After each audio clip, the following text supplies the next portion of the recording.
Hello friends, नमस्कार। 12 मार्च 1993 को शुक्रवार का दिन था और बॉम्बे स्टॉक एक्सचेंज में आम दिनों की तरह ही हलचल थी।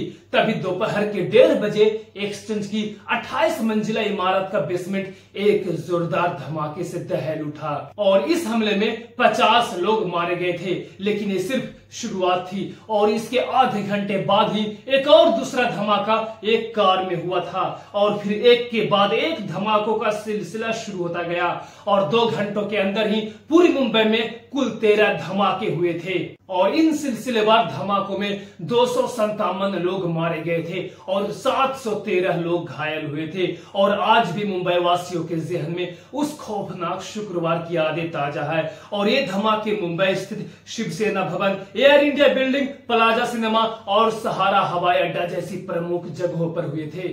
और सबसे पहले 12 धमाकों की खबरें आई थी, लेकिन बाद में शरद पवार ने बताया कि 12 नहीं बल्कि कुल 13 धमाके हुए हैं और एक धमाका मुस्लिम इलाकों में भी हुआ था और आज तक नहीं पकड़ा गया वो मुख्य आरोपी। और ये धमाके मुंबई में हुए दंगों के कुछ समय बाद हुआ था और इसे दंगों का बदला भी कहा गया था और इस हमले से पूरी की पूरी मुंबई ही हिल गई थी। और पुलिस के मुताबिक ये हमले भारत के बाहर रहने वाले आतंकी दाऊद इब्राहिम ने करवाए थे और वहीं पर बम ब्लास्ट की साजिश टाइगर मेमन ने रचित थी और दोनों को आज तक नहीं पकड़ा जा सका है। जैसा कि बता दूं, इन मामले में 12 आरोपियों को अदालत ने फांसी की भी सजा सुनाई थी और इसमें याकूब मेमन भी था जिसे 2015 में फांसी पर लटका दिया गया था और याकूब मेमन मुख्य आरोपी टाइगर का भाई था। और इंडिया सबसे ज्यादा शॉक्ड तो तब हुआ जब इन धमाकों में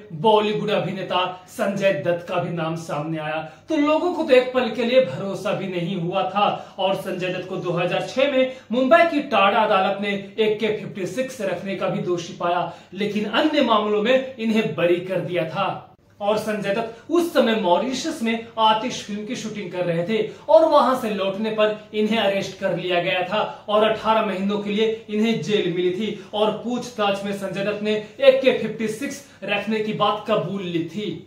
और इस जांच के लिए 150 टीमें जुटी थी क्योंकि इस धमाके की जांच पुलिस के लिए आसान बिल्कुल भी नहीं थी और इस जांच की जिम्मेदारी दी गई थी मुंबई पुलिस के तेज तर्रार अफसर राकेश मारिया को। राकेश मारिया उस समय DCP ट्रैफिक हुआ करते थे और इस जांच के लिए 150 से भी ज्यादा टीमें बनाई गई थी जिन्होंने अलग अलग शहरों में जाकर सबूत इकट्ठा किए थे। और 4 नवंबर 1993 को 10,000 पन्ने की प्राथमिक चार्जशीट दायर की गई और 19 नवंबर 1993 को CBI के हाथों में केस गया था। और इसी जांच के दौरान मुंबई पुलिस को इसमें संजय दत्त के भी नाम शामिल होने की जानकारी मिली और जब संजय दत्त का नाम सामने आया तब संजय दत्त ने मुंबई पुलिस कमिश्नर राकेश मारिया को फोन किया और जब इस मामले के बारे में पूछा तब संजय दत्त ने उन्हें यह भी कहा कि सर, अगर मेरी जरूरत है तो मैं भी इंडिया आने के लिए तैयार हूं। लेकिन उस वक्त राकेश मारिया ने उनसे कहा कि बेटा, तुम जिस लिए पहले काम करने के लिए बाहर गए हो पहले वो काम तय करो, उसके बाद ही वापिस इंडिया आओ तुम।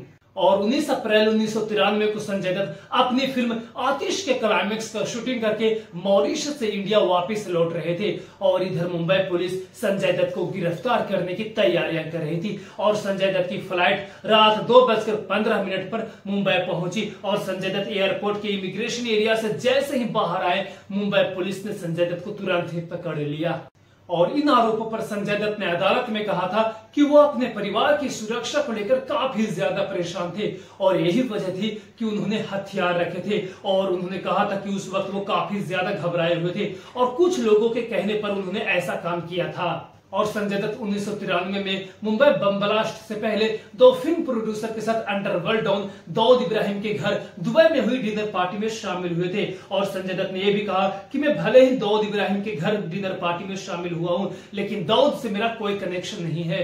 और 4 दोषी एक ही परिवार के थे। मुंबई की टाडा अदालत ने जिन लोगों को अपराधी घोषित किया था उनमें से 4 तो एक ही परिवार के थे। उनके नाम थे याकूब मेमन, यूसुफ मेमन, ईसा मेमन और रुबीना मेमन। और टाइगर इनका ही भाई था जो कभी पकड़ा नहीं जा सका।